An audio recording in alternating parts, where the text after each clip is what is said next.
નમસ્કાર દોસ્તો, સ્વાગત છે આપ સર્વનું તમારી પોતાની YouTube channel ocean coaching classes પર। મિત્રો, આજે આપણે ધોરણ 3ની જે સ્વાધ્યાય પોથી છે તે સ્વાધ્યાય પોથીના ભાગ 3ની અંદર ગણિત વિષયનો જે પાઠ નંબર 6 આપેલો છે આપ લેની ગમત, તેનું સંપૂર્ણ સોલ્યુશન આપણે આ વિડીયોની અંદર જોવાના છીએ। મિત્રો, આપણી આ ચેનલ ઉપર ધોરણ 3ની સ્વાધ્યાય પોથીના ભાગ 3ની અંદર આપવામાં આવેલા દરેક વિષયના દરેક પાઠના દરેક ચેપ્ટરના સોલ્યુશન જે છે તે આપણી ચેનલ ઉપર મુકાઈ ચૂક્યા છે, જેની લિંક તમને નીચે ડિસ્ક્રિપ્શન બોક્સની અંદર મળી જશે, તો જરૂરથી અભ્યાસ કરી લેજો। ચાલો દોસ્તો, તો શરૂ કરીએ આપણે ધોરણ 3 સ્વાધ્યાય પોથી ભાગ 3 વિષય ગણિત પાઠ 6 એટલે કે ચેપ્ટર નંબર 6 આપલેની ગમત। એમાં પ્રશ્ન નંબર 1, નીચેના પ્રશ્નોના જવાબો માટે યોગ્ય વિકલ્પ પસંદ કરો। પહેલું, સાવન પાસે 45 લખોટી છે, રેખાએ તેને 17 લખોટી આપી, તો સાવન પાસે કુલ કેટલી લખોટી થશે? તો 45 + 17 કરીએ એટલે જવાબ આવશે આપણો વિકલ્પ ડ 62। બીજું, રાજવીએ તેની બચત બેંકમાં 50 રૂપિયા જમા કરેલ છે, તેમાંથી તેણે 18 રૂપિયાનું રમકડું ખરીદ્યું, તો હવે તેની પાસે કેટલા રૂપિયા બાકી રહ્યા? તો 50માંથી 18 બાદ કરીએ એટલે જવાબ આવશે આપણો વિકલ્પ બ 32। ત્રીજું, પરેશની ઉંમર 13 વર્ષ છે, તેના માતાની ઉંમર 21 વર્ષ છે, તો પરેશની ઉંમર તેના માતા કરતાં કેટલી ઓછી છે? તો આપણે અહીંયા 21માંથી 23 બાદ કરવા પડશે એટલે આપણો જવાબ આવશે વિકલ્પ ક 8 વર્ષ।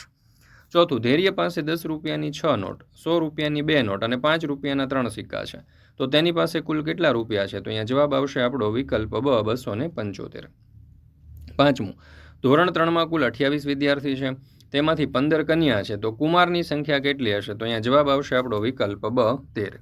મિત્રો, ધોરણ 3થી 10ની જે નવી સ્વાધ્યાયન પોથી છે 2025-26ની, તે નવી સ્વાધ્યાયન પોથીના દરેકે દરેક વિષયના કલરફુલ સોલ્યુશનની પીડીએફ આપણી એપ્લિકેશન ઉપર મુકાઈ ચૂકી છે, અને ખાસ કરીને ધોરણ 3ની સ્વાધ્યાય પોથીના ભાગ 3ની અંદર જેટલા પણ વિષયના જેટલા ચેપ્ટર આપેલા છે તેના સોલ્યુશન તમે એક વખત અવશ્ય જોઈ લેજો, અને તમે પીડીએફ વોટ્સઅપ પર મેળવવા માંગો છો તો વોટ્સઅપ પર પણ તમે પીડીએફ મંગાવી શકો છો આ સ્વાધ્યાયન પોથીના સોલ્યુશનની। તો સ્વાધ્યાયન પોથીના સોલ્યુશનની પીડીએફ વોટ્સઅપ પર મેળવવા માટેનો નંબર છે 70 46 22 22 54, તો આ નંબર ઉપર કોન્ટેક્ટ કરીને પણ તમે પીડીએફ મેળવી શકો છો। ત્યાર પછી છે પ્રશ્ન નંબર 2, યોગ્ય જોડી જોડો। 138 + 284 એટલે અહીંયા થશે 422। એવી રીતે બધા જ સરવાળા અ વિભાગના અને બ વિભાગના આપણે કરી દઈએ, તો જુઓ, અ વિભાગમાં 422 છે એક નંબર, એની સાથે આપણે ઘ જોડીશું 422 એટલે કે એક સાથે ઘ। અહીંયા 552નો સરવાળો થયો, તો એવી જ રીતે અહીંયા ક આપણને આપેલો છે 552। ત્યાર પછી છે ત્રીજું 156 + 338, તો અહીંયા સરવાળો થયો 494, તો એને આપણે જોડીશું આપણે વિકલ્પ ચ 494 સાથે। ત્યાર પછી પાંચમું છે 200 + 187, તો એને આપણે જોડીશું 387 એટલે 5 અને ગ સાથે જોડી દઈએ। ત્યાર પછી છે પ્રશ્ન નંબર 3, આપેલ કોષ્ટક પરથી નીચેના કોયડાના પ્રશ્ન ઉકેલો।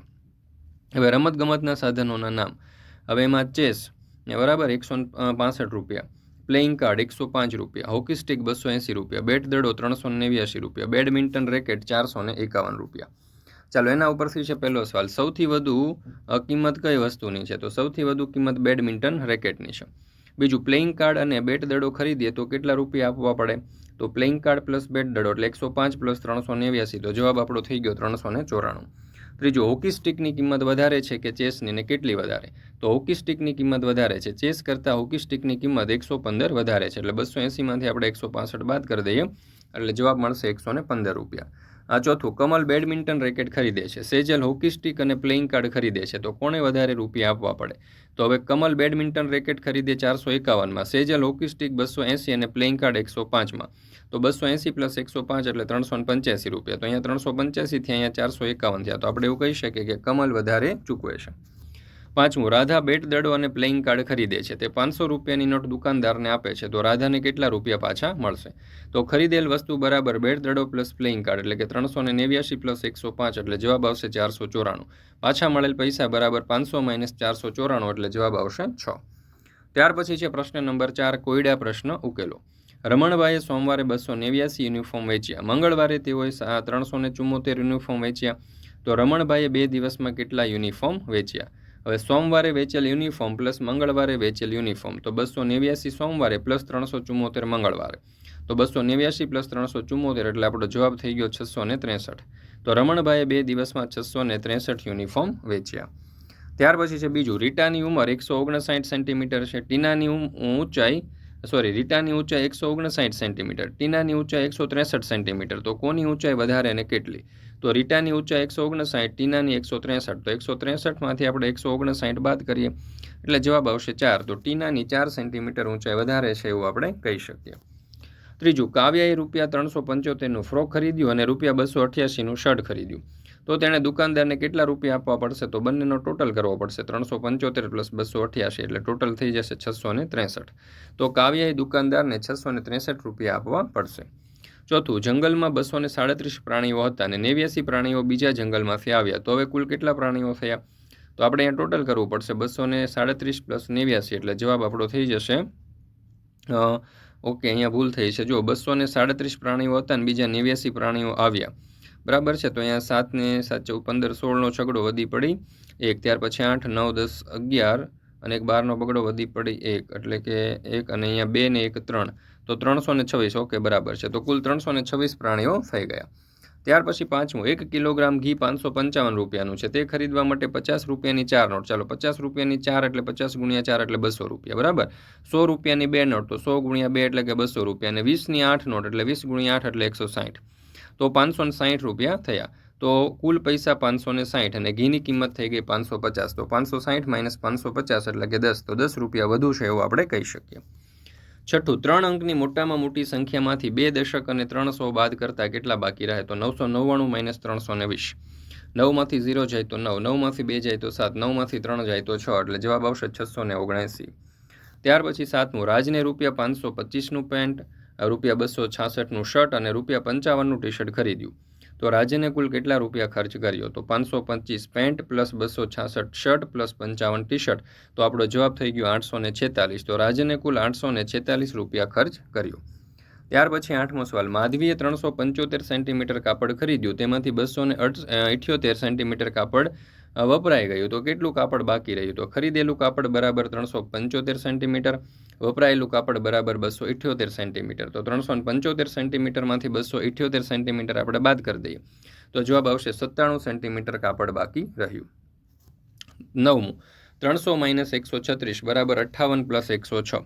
તો 300માંથી આપણે 136 બાદ કરી દઈએ તો અહીંયા 164 થયા. હવે 164 જે છે એમાંથી આપણે 106 બાદ કરી દઈએ એટલે 58.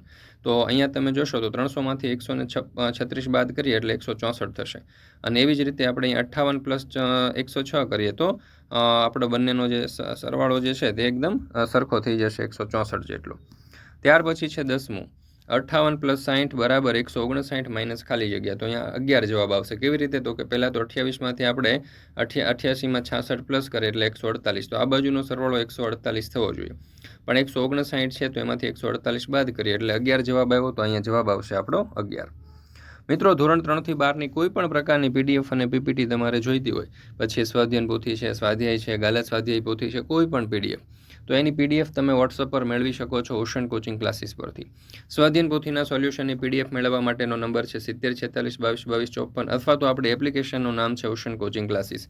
તો એપ્લિકેશન ડાઉનલોડ કરી અહીંયાથી તમે આ સોલ્યુશનની PDF મેળવી શકો છો. ત્યાર પછી છે પ્રશ્ન નંબર 5, પેટર્ન પૂર્ણ કરો. એમાં 125 150 175 200 એવી રીતે 25 25 વધતા જઈએ તો 225 250 275 અને 300.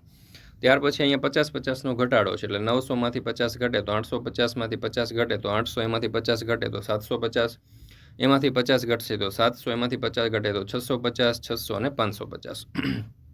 ત્યાર પછી છે ત્રીજું, 800 700 600 500 એટલે કે 100નો ઘટાડો છે એટલે 400 300 200 અને 100. ત્યાર પછી તમે જોશો તો અહીંયા 20 20નો વધારો થાય છે એટલે 134 + 154 + 174 194 એવી રીતે 214 234 254 અને 274.